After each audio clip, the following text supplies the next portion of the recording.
எபினேசரும் நீங்க தானே, உதவி செய்யும் தேவனால் என்னை என்றும் தாங்குவீங்க.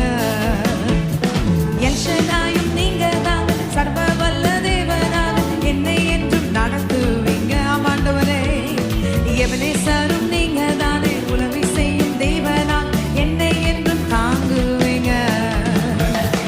யெகோவா ஷாலோம்